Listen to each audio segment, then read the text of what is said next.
My man Ryan Berg and his wife April started the Aruna Project. And the Aruna Project is all about freedom to women who are being sexually enslaved, specifically in South Asia.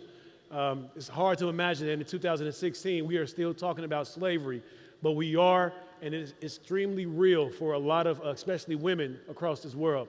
So the Aruna Project offers women employment, holistic care, empowerment, and freedom. And to share more about that project, give some love to Ryan Berg. Well, good afternoon.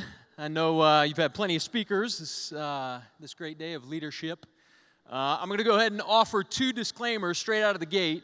One, given the work that we do, I've lost a little bit of filter. So I'm just going to go ahead and ask your permission to speak a little bit openly and honestly about some things. And if I could just see a couple nods, that'll give me approval. Can I do that? Okay, great. Second disclaimer is this. I care deeply about some of the women that we're, all of the women that we're serving. So if I go hand to the pocket, it just means give me a moment, because I might be getting a little emotional. But just give me a moment, because we'll be good. The first time I ever actually stepped into a brothel, the smell of stale urine was so pungent that it literally knocked me back a step. As I moved in further, it was pitch black, and my eyes were adjusting to the darkness. I noticed movement to the sides. Huge rats just resting in leisure. As I stepped forward a little bit more, there was this wooden staircase that went up, and the wood was worn smooth by all the amount of people coming in and out of it. And as I started my way up those stairs, I could start to hear the sound of abuse echoing off the walls. And if these walls could talk, as the saying goes, few of us could stomach the stories. As I got to the top of that flight of that stairs, it opened up into a long corridor, and there was woman after woman standing with a little closet-sized room with nothing more than just a stained mattress and a pull curtain to basically hide all of the injustice and the wickedness that went on inside.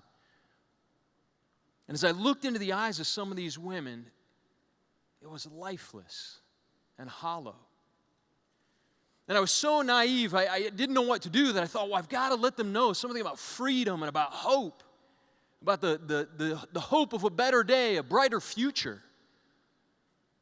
But if I could be speaking bluntly with you, but honestly and truthfully, hope had been violently ripped from them every single day that they had entered that brothel. By customer after customer after customer, day after day, month after month, year after year. Hope did not exist in a place like that. See, the reality was that's a brothel, a place where flesh is for sale. She is a slave. She has no choice. I left that brothel. I'm not a slave. I have that choice. And men and women, we have the choice to step into those sort of unmet needs and the injustice that exists in the world, or we have the choice to simply walk away. One pimp summarized the sentiment well when he said this. He said, "You do-gooders show up a day late and leave a day early."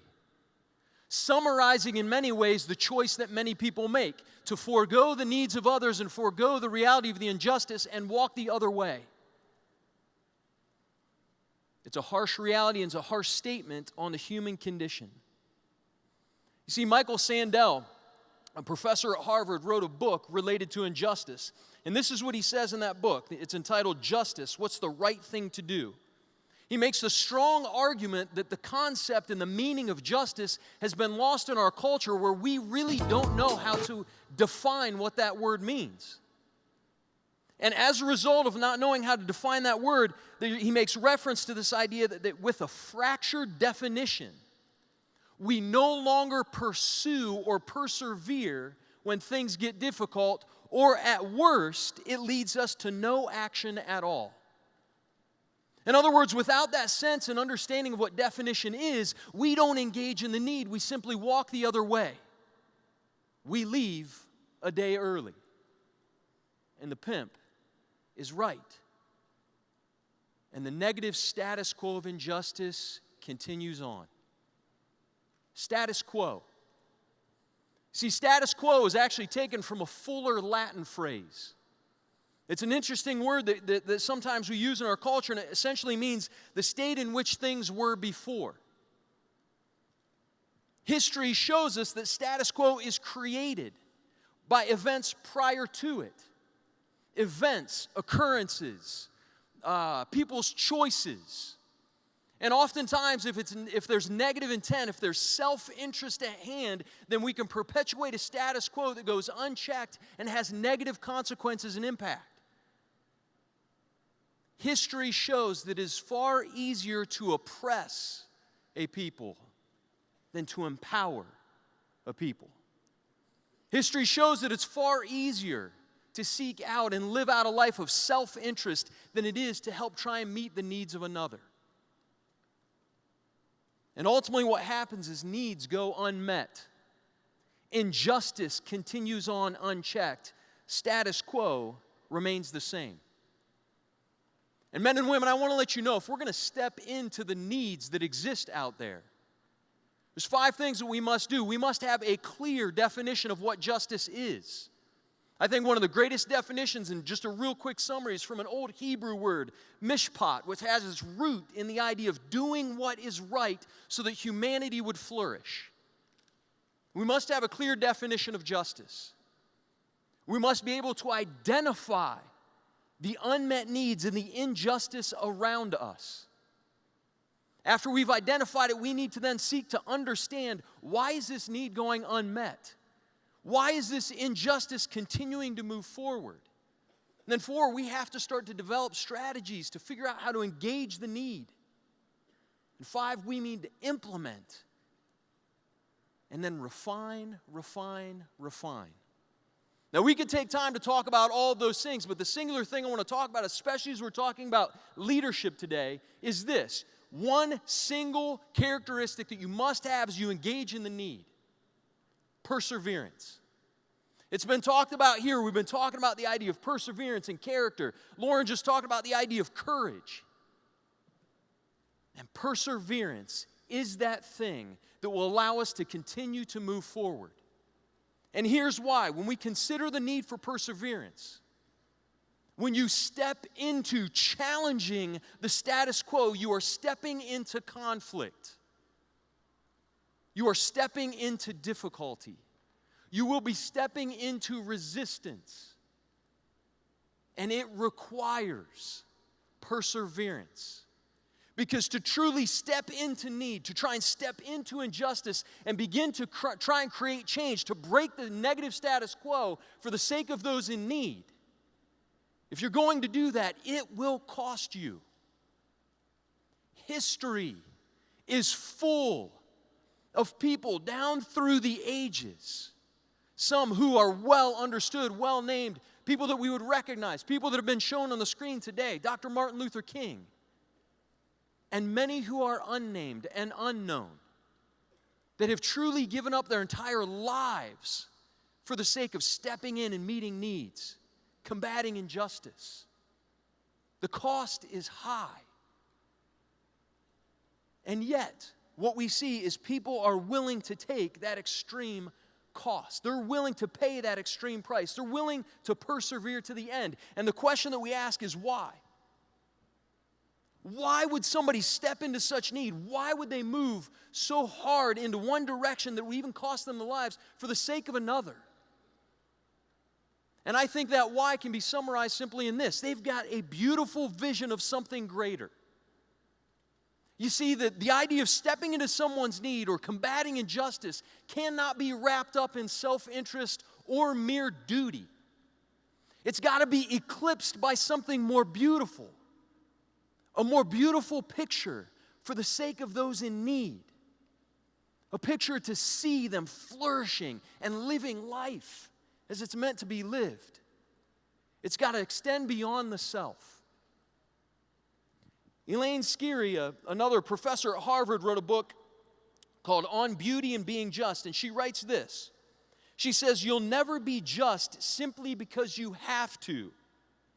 You can only be just if you get a vision of beauty that decenters the self. If you engage in the need simply out of duty or self-interest, you replace one system of self-interest for another with unintended negative consequences. You see, men and women, the reality is simply this. To really step into unmet need, to really step in to create a significant impact, to really challenge a negative status quo and injustice, there has to be a sense in which we're looking beyond self-interest and duty. We're looking beyond the problem at hand. We're looking beyond the conflict or the obstacles or the difficulty that we may face. We're looking beyond it to the very people that we're seeking to serve. And we begin to envision a better future for them and what it looks like for them to start to experience life in the fullness of its meaning. That in humility, we would consider others more significant than ourselves. One of the beautiful realities is when we see it start to happen. You see, I get the privilege to work with some incredible people that have grabbed a hold of a vision to help bring about change for some of the most oppressed people on the planet. And we get to work to really try and free and empower and employ some women in some desperate situations. We started an organization that was set out to try and combat this injustice and bring about and meet some of the needs that existed and that currently exist today still for thousands, hundreds of thousands, and millions across this world. To ultimately help set them free from injustice, to empower them with choice, and to create sustainable employment that they might experience a life of flourishing. And I get the privilege to work with some. I believe change can genuinely happen. I know change can genuinely happen. One of the young women who just transitioned into independent housing said she's all of 4'9", about 90 pounds.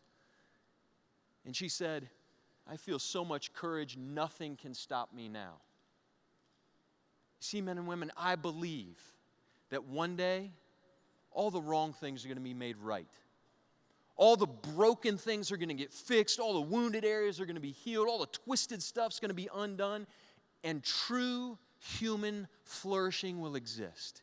And it will be exceptionally beautiful. But until that day comes, you and I have the choice to step into needs.